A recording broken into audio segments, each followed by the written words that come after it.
So, at any rate, what else is on my mind? This would be part 3. Well, let's see. The Ultra Match series. Definitely going to be worked on this month. Pretty much one of my first jobs, other than my HVC rig, where all I'm really doing is I'm modding a couple triads with 8 kilogram springs, do my backups. I might be buying a 7K strong arm from Orange Modworks, fully assembled. Now that's might. I don't know yet. I might be taking Super Veloce serial number 4, and I might be putting an Explorer piston and a metal catch on there, which is basically the RX. That basically makes it an RX. As I've said in previous videos, a Super Veloce uses all stock catches and plunger rods. RX is the same blaster, just with it made especially for HVZ and with better components. Now, the last time I played with the RX, I had a little bit of trouble with sticking. It's because of the spring configuration I used. It was a little custom, a little wanky, a little too delicate. This time I'm using a master key. It will definitely be a rough cut. And because I have the, to be discussed later, the 2 Orange Modworks, this would really kill me if these aren't done by the 28th of October, like they say the Firestrike kit's going to be. I'm going to get 2 7-kilogram Firestrike springs, which I will have no use for, since my Firestrike setup is, of course, the 11K HPI HPI Hellfire springs coiled with a black tactical version 2 Retaliator spring with a metal spring plate that I custom make for a total yield of 20 kilograms.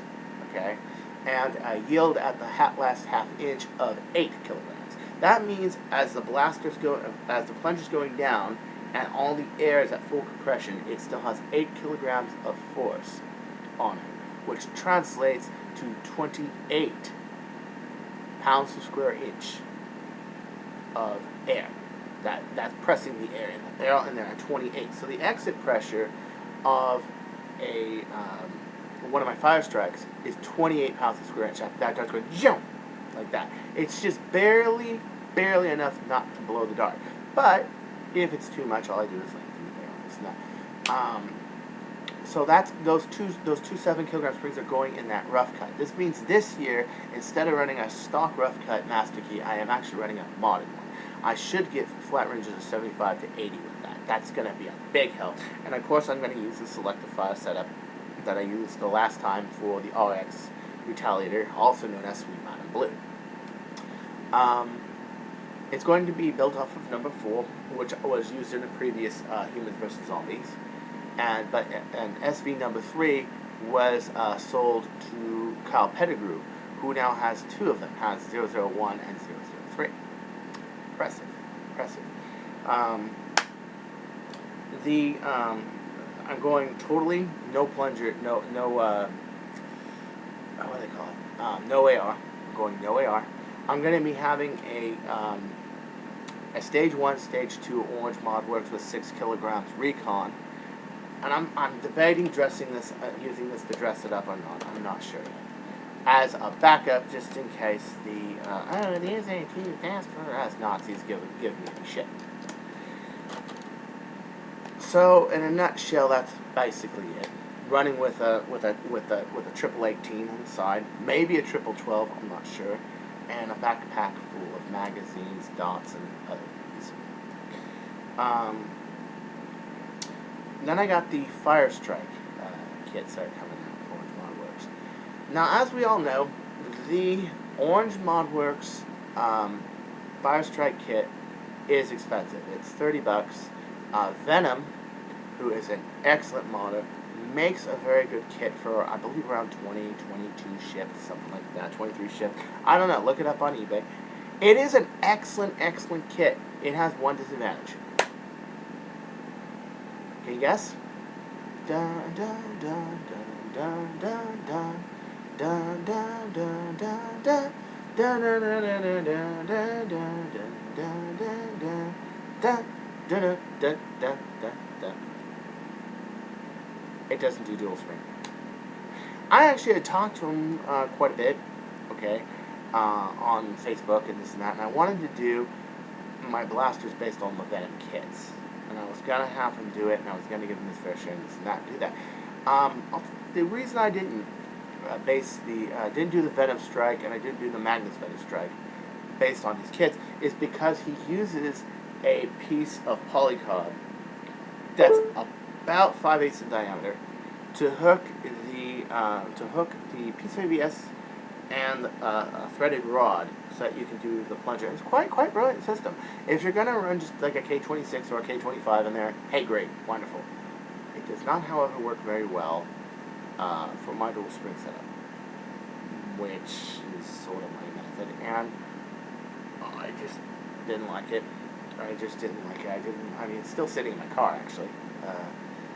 I just like mine better. Is it rugged? Is it good? Is it going to last a long time? Is it a great kit? Yes. Most people are not crazy enough that they want brass, 5-inch, 6-inch brass barrels on the Firestrikes, and they look like a Luger. Most people don't want that. I, on the other hand, do. So, the Orange Model Works kits gives you that levity. However, there are a few fears I have. Number one, how upgradable is that polycarb tube? Will I use the polycarb tube? Will I not? I don't know. It depends if there's a step in there, like the Firestrike ones have or not. It depends how easy it is to hammer a barrel in there. It depends on a lot of things. Because there's no fucking way I'm going to fire at 7 kilograms. Give me a break. As I discovered, my 6.5 kilogram Firestrike, the first one ever modded on the internet, as a matter of fact, on YouTube. I don't know about the internet, but YouTube for sure. I was the first one to put a video up. And it is shooting somewhere around 100 feet per second. It is faster than their 7 kilogram spring, shooting around, I think, 89 feet per second. There were some shots that were doing higher, but I think it was about 89 feet per second. All I know, from what I understand, is I've shot one with a 7K spring that someone else had, and I shot mine actually went farther. That's sad. That's sad. So they're going to put this sorry 7 kilogram spring in there that was originally designed for the strong arm, but they decided, oh, it works for a Firestrike too. Sad. What's a better Firestrike spring? Easy. The, what do I call it again? I'm all messed for music. Swarmfire spring, 8 kilograms. Excellent spring. It's an excellent spring. The other thing I was also disappointed in the kit is it did not have a spring plate. See, mine have a spring plate on it. I was hoping they were going to mold a spring plate and maybe make it so you put an inner spring, but they don't tell anybody. But no, they didn't do that. I do like the catch. I do like the metal trigger. I do like the plunger rod, polymer plunger rod. But we'll see. Well, anyway, I'm ordering 2 of these. But I am waiting this time, unlike what I did with Retaliator. Last year, I got completely killed because I expected in July or August the Retaliator kit to come out, and I was going to do all this YouTube stuff and all this stuff based on it. It didn't come out till fucking December. I waited and waited and waited for this fucking kit. Waited. Okay? And by that time, it was like the end of it. It was like the end of Nerf season for me. It just sucked, And I was already just in the mode of, okay, I'm gonna shoot the Firestrike pistols for a while. I'm gonna primary with those, okay. And it was terrible. So, and I had bought 2 kits, and I had bought them all the way back in like March, okay, or April, and I waited literally the entire year for it. So this time I'm waiting for the Firestrike kit, and I'm waiting to see if the Firestrike kits are made for the Firestrike spring, otherwise known as the strong arm spring, full compression, or the normal compression of the catch of a normal Nerf blaster. I'm hoping it's a normal one, because right off the bat, it's an inch.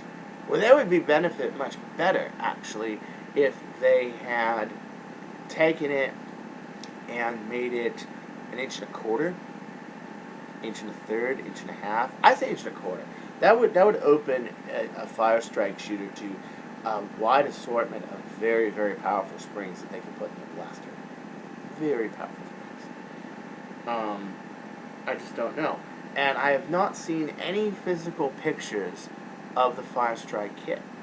I have not known anybody who has the Firestrike kit. And of course, nobody ever sends me any samples of anything or has me, shoot anything. I never get any press kits, or I don't get any release kits. I don't get nothing like that. I'm not one of those privileged people who get them that work very hard to bring them up in the Nerf media, sure, but otherwise I can't be a real correct voice in Nerf media, now could I? So, nobody knows what these look like. I think it looks sweet, what it looks like, but let's see what it come out with. So, I would never pre-order a kit that I can't see unless it's very simple. The long shot kit, 8 kilograms. If you could get that before HVC, okay, go for that. But only use it on the Zombie Strike one, because I'm hearing the bolt sled's a little stronger. It's a little bit better of a molded piece. And it could take 8 kilograms. It's just your simple, you got a simple spring, a simple, trigger catch, plunger catch, catch plate for your spring, and your spring. It's a very simple kit. But from what I understand, it's pretty good. It's pretty boss. It's pretty good. You can shoot pretty far away with it. I'm going to be doing 2 of these blasters. I might be opening up sales for the Firestrikes, and I might be opening up sales for the Messenger, because I found a new source for the springs for those. And again, the Messenger from Hell, 14 kilograms. Everybody's seen it. It's not seen it. And again, for the Brass Bell Triad, not going to be cheap. They're not going to be cheap. The Messenger is easy to make, which is why it's the cheapest. It's modular. It's very easy to get to the barrel. It's very easy to hammer the barrels in. The barrels are the most expensive part of the blaster. Okay, so my prices are for the Messenger. 14 kilograms, no brass, $30. 14 kilograms with brass. The standard length is 4 inches, but it can also be made short barrel, and it can also be made long barrel. Is about $50. These prices do not include shipping. Brass Bell Triad, once again, $70.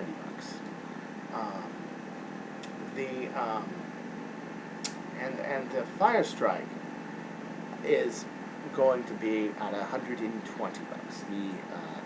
The Orange Bomb Firestrike. And I know everybody says, well, why can't you do this, make them cheaper? Why can't you do that, make them cheaper? But the problem is they're handmade, they're hand built, they're hand tested. They are things of precision. Okay, especially the Orange Modworks kit. I mean, the Pink Crush has the toughest plunger tube, as does the Star Shot. My current Type R is running at 28 kilograms. Next month it's going to be running at 30, and it holds up great. Okay, it's got 4 springs.